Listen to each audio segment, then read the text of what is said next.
All right, what is going on, everyone? Welcome to week 6 of our Stronger series. We got Malcolm in the house. Obviously, we've had him in the house for what, 6 series now, except he wasn't here last week. So we're back in the gym. We are back at it, and we want to film an exercise tutorial. So everything that's going on for this 3rd phase now of our workouts, we are going to film in detail and show you guys. We're gonna basically take you through every single exercise, and Malcolm is going to do a voiceover explaining exactly how each exercise should be performed. So in case you don't have a trainer with you when you're doing your exercises at the gym, you can just listen to this workout and take notes, and basically you'll be able to know exactly what to do within each exercise. So what else are you gonna throw in there for us? Is there something specific that we should know about this workout now that we're in phase 3? Is there something you wanna? Yeah, so the way that it is designed is that now there's 4 exercises all in a row. So there's 8, but there's 4 in the A series, 4 in the B series, with minimal 30 seconds rest in between. So it is quite challenging. So it's kind of geared towards the more intermediate to advanced trainee, but since Annette's had the last 6 weeks of training going through different phases, she's ready for it. So it's going to be a tough one. It is. We had the first one for this new phase on Monday, and I was so sore yesterday, you guys. So although beginners can do this, you can take notes, you might need a little bit more rest. If you're a beginner, just go with your own pace. Don't feel like you have to do, back to back to back, because if you're just starting out at the gym, it could be a little bit exhausting. I don't think I would have been able to do this 6 weeks ago.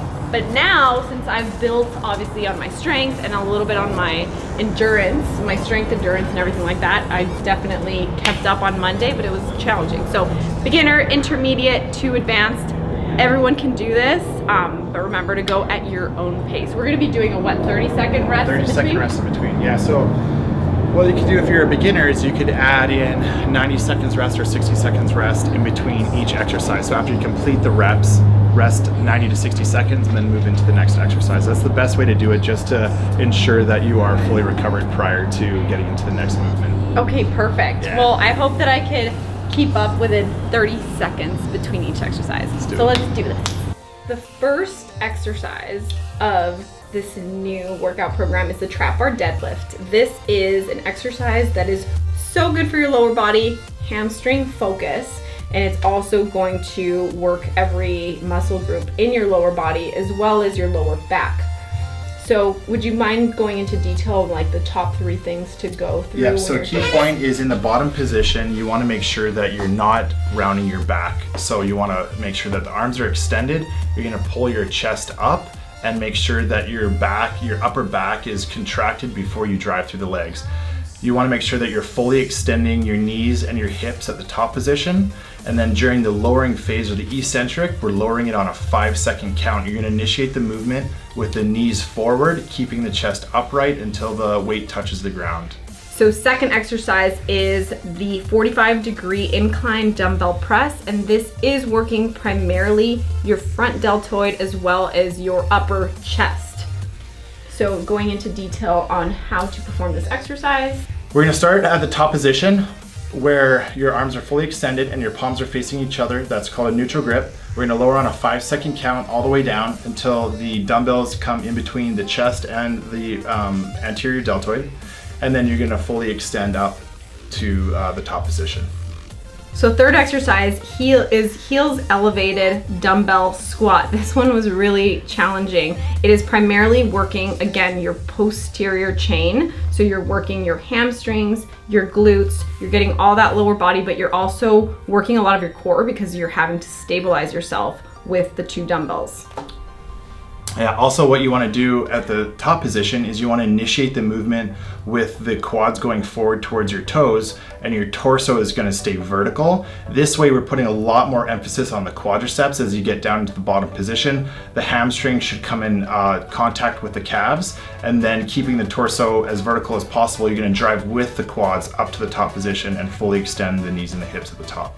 So going into the last exercise for the A series exercises is the lateral raise. The lateral raise is working the middle part primarily of your deltoids, of your shoulders. So you are just going into that exercise. You can go into detail on like exactly the mechanics of it. Okay, so in the bottom position, dumbbells are going to be held at your side. You're going to raise up, so at the top position, your fists are going to be in line with your ears. And we're going to accentuate the eccentric component. So what you want to do is really emphasize lowering the dumbbells in a 5-second count until they reach the bottom position. Going into the B series of exercises is, first of all, the back extension. The back extension, of course, is working your lower back, but it is also, again, working your posterior chain, your hamstrings, your glutes. When you're coming out at the top, you're really squeezing. I love this exercise, by the way. I always feel it really well. So would you mind going into the mechanics of that? Yeah, so it's one of my favorite back exercises because it's working not only the erector spinae, so those muscles that stabilize the spine, but also goes into the glutes and the hamstrings. So what we're doing is when we come up in the top position, we're going to hold where the shoulder is in line with the hip, and we're going to be holding that position for 2 seconds, and then you're going to go all the way down 3-second count until you're fully extended. So that means that you're going to stretch yourself out as far as you can in the bottom position before coming back up. And one thing that I like to make sure that I'm making note of every time I'm doing that is kind of like digging your hips into the seat, or not a seat, but the pad, yeah. So that way you're really getting that glute squeeze. That's one thing that I always focus on, like just like the hip thing. So going into the second exercise, that is the semi-supinated seated row. And why would we do the semi-supinated form versus the other form, and what are some notes to... Okay, so the semi-supinated means that the hand position is slightly supinated, not fully supinated. So what that's doing is when you're pulling it into the belly button, we're actually getting a really great contraction of the lats where they attach at T12, so on your thoracic vertebrae number 12. So it teaches you to really pull with the lats into that contracted position. And then we're just extending out on a 3-second count with a 2-second hold in the contraction. Third exercise is the drop lunge. This one is way more challenging than what it seems, trust me. So you're basically going off a platform and you're lunging down onto the floor, and it's again working your entire legs. Lunges in general are working the main part of your glutes, the gluteus maximus. So because you're also going down, you're working a lot of your posterior chain in general, right? Yeah, so what's great about this exercise is when you drop down from about like a 2 to 4 inch platform, you create this really fast stretch shortening cycle in the hamstrings and the quads. So when you get down to the bottom, you have momentum pushing you down, and then all of a sudden you snap back up and then alternate the exercise. So the key parts to this exercise is making sure that your torso stays vertical and you're using your quads to do the movement. What can happen when you start to fatigue is the torso will start to lean forward, and then we put more emphasis on the low back. So make sure that you're staying upright and you're using your quads to do the movement. And that explosiveness, right? Explosive. Is key in this one? Okay. Yeah, exactly. So last exercise is the reverse curl. So you're grabbing the dumbbell on a pronated grip, and this is something that is very new for me personally. You feel this. So why would we grab it pronated and not supinated, and what are the differences? So the muscles that are being worked when you have a pronated grip are typically pretty weak on almost everybody that comes in to train because they neglect it. So you're working your brachioradialis, your brachialis, and the long head of the biceps. So when you're curling up, those muscles have more tension on them, and they're typically untrained. So that's why, for example, like females who don't train arms, or just males in general who always do a supinated or underhand grip, will feel these movements a lot more because now you're actually training those muscles that have not been trained.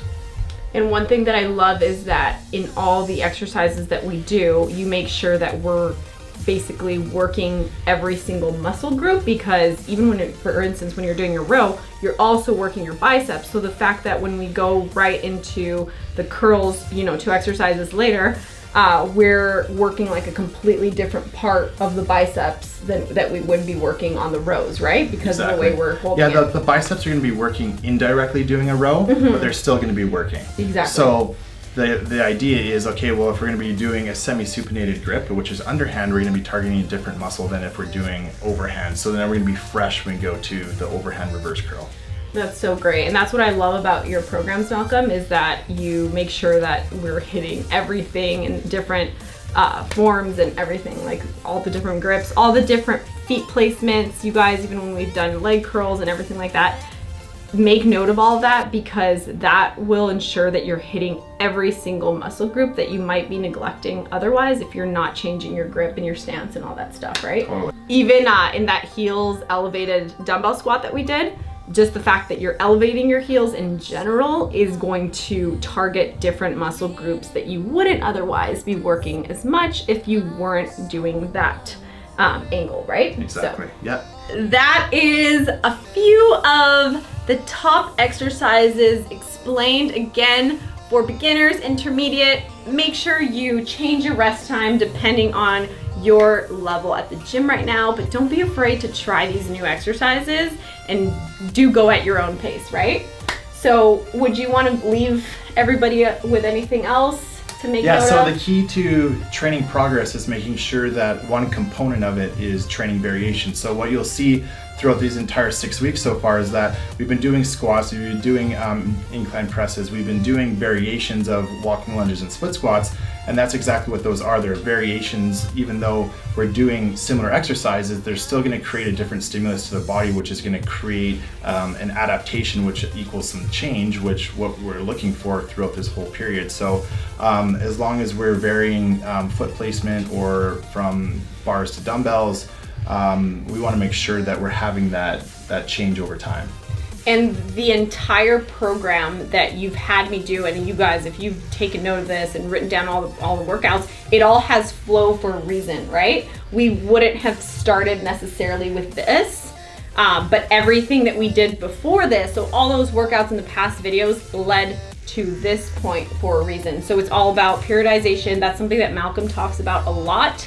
So make sure you're following Malcolm, seeing his posts. He has an ebook out that's called Hypertrophy Matrix, and it takes you through a whole 12 weeks of periodization, and you can explain it a little more. Would you mind letting everybody it's actually know about broken down into 4 12-week cycles for the year. That's amazing. So people can go start at the first macro cycle. Macro cycle is 12 weeks, and it's got periodization of different exercises that'll progress you throughout the entire year if you continue doing it. So that's amazing. Yeah. And that's for females and males. Females and males who just want some structure and a periodized plan that they can follow on their own. It also comes with a training app with exercise tutorials, execution, and all of that stuff.